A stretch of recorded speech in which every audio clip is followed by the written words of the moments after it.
Hello, and welcome to the Storyteller's Mission with Zena Del Lo, a podcast for artists and storytellers about changing the world for the better through story. Today is a little different because I want to get into a psychological aspect of the entire storytelling business. Something you need to know as a storyteller that is simply fundamental to all good storytelling.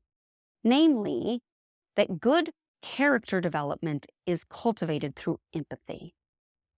Now, I have been talking about empathy since the beginning of this podcast because it is my opinion that the number one thing that we are teaching through story is empathy. It is the quality in human beings that we are cultivating through story, because that's where we learn to connect with those that are not us. When you do a good job drawing good characters, creating good characters for your readers or for your viewers, what you're actually doing is showing them somebody that they can connect to, even though that character is not them, and oftentimes even lives and breathes and has their being in another world or universe altogether. They are the not us. The not us. And see, as human beings, a psychological tendency of ours is to separate us versus them. It's just naturally what we tend to do. So storytelling is the bridge. Storytelling is the great connector between us versus them. It's what God gave us to connect. By the way, this is why I believe Jesus told parables. I believe that is why it was his fundamental number one go-to teaching tool, a parable, a story. Because when we hear a story, we naturally connect to the individuals and we're able to draw these bridges, these connections to those individuals to see ourselves in them, and therefore we are not judging them. We are feeling it with them. We are developing empathy. That is what we're actually accomplishing in the soul of human beings when we write good stories. Now, why is this important? Well, it's important for storytelling in general, but also because I want to talk a little bit about antagonists or villains. Now, I separate them. I think there's a difference between an antagonist and a villain. An antagonist is somebody that is against your hero and their pursuit. They bring up conflict and that sort of thing, but they're not necessarily evil. They're just the competition. Whereas a villain has evil intent, has something going on in their world that is not good, that is not the righteous pursuit. It's more than just competition. It is a worldview in conflict, ideology in conflict, not just people. Okay, so what happens a lot of times in story is that we don't have antagonists whose motivations are authentic. Antagonists' motivations are more authentic when they're being driven by something that you have experienced yourself, or you can at least understand what they're going through to some degree. In other words, their motivations have to be logical. They have to make sense. It has to be persuasive. We can understand, gosh, I can see why he would think that, right? Thanos, I can see how he would think. In his twisted worldview, it makes sense, yeah. And in fact, it's almost so persuasive of an argument that I could kind of buy into it, except for the fact that so many people have to die randomly, and that's not good. So, I mean, there's all these ways where it has to be logical. The logic is twisted, but it's not absurd. So there's got to be some part of you that gets why they're doing what they're doing, or why they think that what they're doing is okay. There, but by the grace of God go I. It can't be a cookie-cutter melodrama caricature. They become more believable when you can understand them. If you're familiar with Jordan Peterson, he actually says something to the effect of, you shouldn't have to say anything that you don't believe is true. So when we're developing our antagonists or our villains, it should ring true given the logic of their world, right? Given the things that impact their brain and the data that they're processing, it should be true. It should ring true. And one of the best things then that you can do as a writer is get in touch with your own sin nature. I know this sounds weird. And by the way, in Christendom, we really have a problem with this because we've been taught to avoid getting in touch with our own sin nature. But I'm not talking about indulging it. I'm not talking about wallowing in it or somehow living it out. I'm talking about being aware of it. If we don't know what we're capable of as human beings, as people, as our particular brand of person, because different individuals are capable of different things or touched or impacted by different things. So if we don't know what those things are, we're not going to write very good characters. We must be in touch with our own sin nature. Now, this is a really big thing that I'm asking. It's actually bigger than you might imagine, because I'm asking writers, especially from the Christian community, to change the way they think about how we ought to operate in this world. So recently, I was talking to a friend of mine who is a father of 4 children, and we were talking about Stranger Things, actually, because the 4th season of Stranger Things came out, and he said, well, I just think it got too evil, it got too dark, and I'm not going to let my kids watch it. And I challenged him on that, and I said, okay, yeah, it is dark. It is dark. And of course, it should be age appropriate because we don't want to expose kids to that kind of darkness or that kind of evil prematurely, or it could be traumatizing. So yes, okay, good. However, there are some things that can be age appropriate that truly present a true view of evil. So for example, I would argue Stranger Things falls into that line. The truth is, in Stranger Things, evil exists, and it isn't questioned. We never wonder if the mind flayer is good.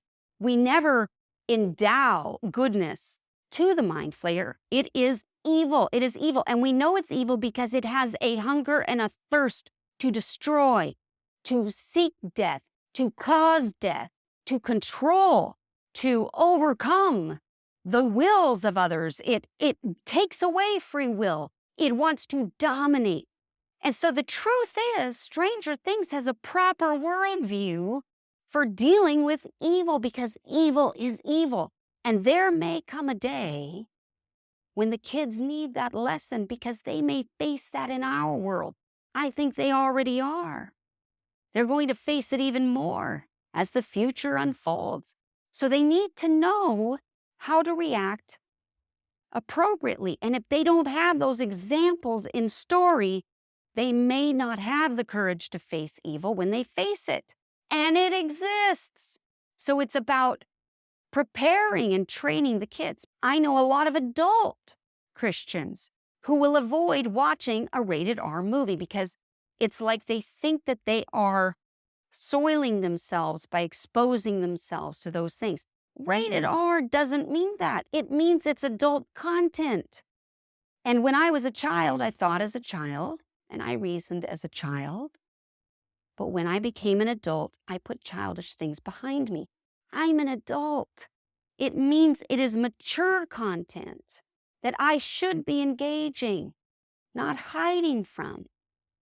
So there's a problem in the way that we're seeing our responsibility in the world. We have this tendency to think, because we don't want to be soiled by the world, we want to be in the world but not of the world, but we tend to think then that that means that we hide from all of the bad things and we only focus on the good. I remember my grandmother, who has a very dark background, when she would write letters and she would talk about the past, she very much wanted to sanitize it. So she would pretend that the bad didn't happen, as if talking about the bad somehow exposed her or made her dirty. No, I mean, if we don't know those things, how can we avoid it? If we don't know those things, how can we evaluate it so that we can see what choices led to that and then choose otherwise? If we don't teach people things like the Holocaust, how do we avoid that happening again? We can't just pretend that they didn't happen. And it doesn't mean that we're soiling ourselves from the world or somehow contaminating ourselves and making ourselves dirty. No, it means that we're being adult. It means that we're being mature thinkers, that we're fully aware of the potential and the capabilities of human beings to harm others. And we need to do that. We need to be in touch with our own sin nature, and we need to be aware of the world around us, the actual world, not the sanitized version that we wish it was or pretend it was. There are many people who want to see the world in an idealistic way, and they're looking at it through an idyllic lens. Now, I believe that human beings have intrinsic value and worth and dignity. I believe they have a phenomenal capacity for kindness and goodness and grace. Human beings are beautiful, beautiful. But human beings also have a horrendous capacity for evil. We know this simply by looking at the history of mankind. Look at what we do to each other. Look at the types of torture that we can come up with. Look at the ways that we can treat each other and marginalize and debase each other and hurt each other. And you will know we are not all kindness and goodness and light. We have a tremendous capacity for harm. Evil is not a make-believe concept. Now, do I think that we often don't try to take the time to understand the complexities of fellow human beings who hold different values, beliefs, and perspectives than our own?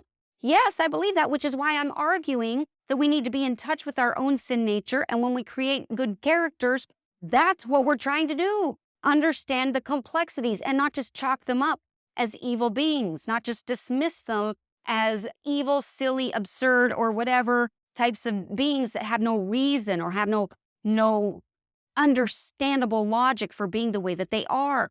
That's exactly what I'm arguing. However, that doesn't mean that evil doesn't exist.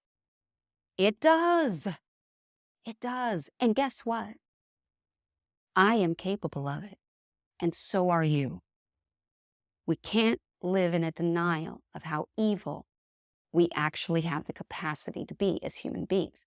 But notice it's about capacity. It doesn't mean that we're as evil as we actually could be. It just means we have the potential to be very evil. Which, guess what? Helps us to have empathy. See, when we can see these things represented truly in the characters that we come to love, and we can see that they, too, have a capacity for great harm, but they were able somehow to make a different choice, then we can have empathy for ourselves, we can have empathy for others, we can start to understand those who've harmed us. We can actually have a capacity now for forgiving others that we couldn't before, because we can see it in a different light. If we are honest with ourselves, we can know evil in a much fuller way, not so that we can embrace it, not so that we can indulge it, but so that we can understand it, know ourselves. You shall know the truth, and the truth will set you free. But it starts by being in touch with our own sin nature, by knowing the evil that exists inside of ourselves. I want to thank you for joining me today on this podcast. We're talking about some heavy, hard things, but I hope that it has been helpful for you. Thank you for listening to The Storyteller's Mission with Zena Del Lowe. May you go forth inspired to change the world for the better through story.